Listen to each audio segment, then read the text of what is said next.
Howdy all and welcome to Rauta. This is Cherry and this is a death metal review where we are doing here today with a band from United States of America with a band called Evil Incarnate. That's the deal here today.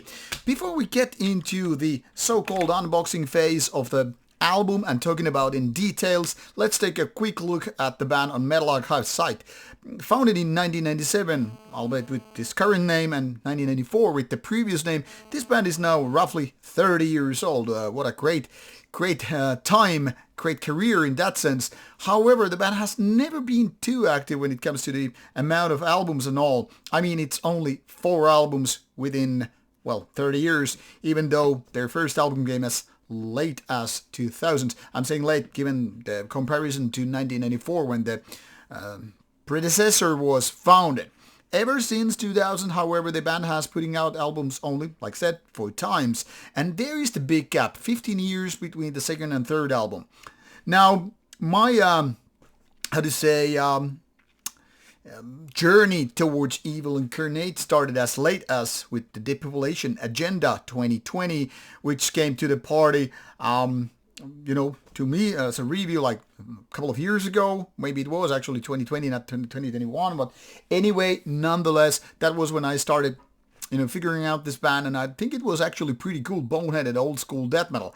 Now, as such, I had some interest and hopes for Lucifer's Crown of late 2023, which we have here today, albeit with different cover. What we have here is the black and white, I think tape cover. It seems like at least this is a tape version. I'm not actually super sure about it because it says here CD, but there are other versions. Like here it says digital format with Fallen Angels production, and then later on digital again, Thanatophobia production. So this site doesn't even have the newer version, which is a Bestial Burst version, and as such I will actually show it to you. It makes more sense to give it a go rather than the usual style because all the information is right there for your ears and eyes.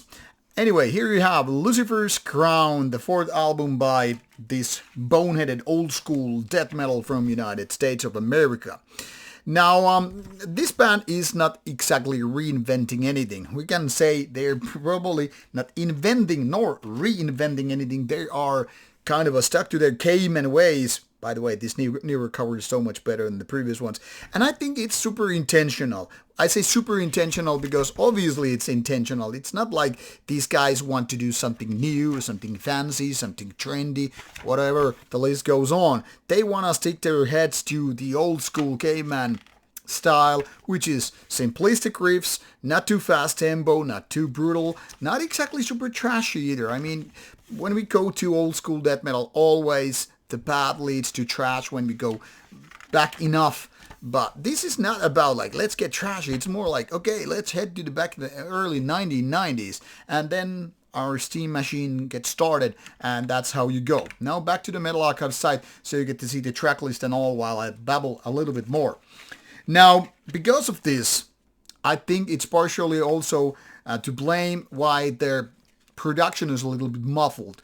Or you could say it's dirty, old school, rehearsal room like.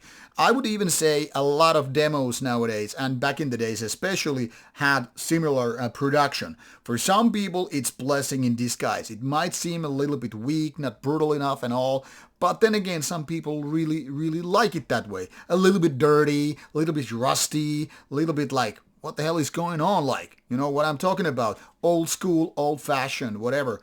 But people who are into more heavier or more brutal or just way more cleaner sound in a way, gonna be disappointed.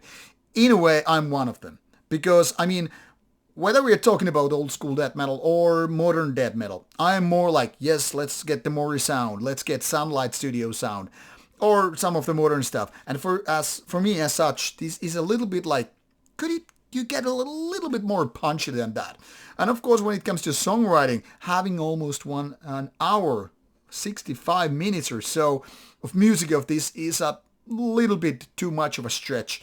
I'm saying because sometimes you just want to get it nicely in and out, 30 minutes, give or take. And then you're like, okay, I'm going to shift to something I don't know, more catchy, more melodic, more aggressive or whatever. This falls kind of like in the middle. It's not, doomy obviously, but it's like the mid-tempo death metal, which is like, after a while, you're like, okay, I need more energy. I need like a caffeine spike. Or you need some brutality and then you go for heavier shit. This is more like in the middle, not doomy, but then again not fast. It's not super aggressive, but it's not really lazy either. I mean, we're not talking about sludge either. And as such, this falls kind of like in the middle, and it's kind of a special box for special needs.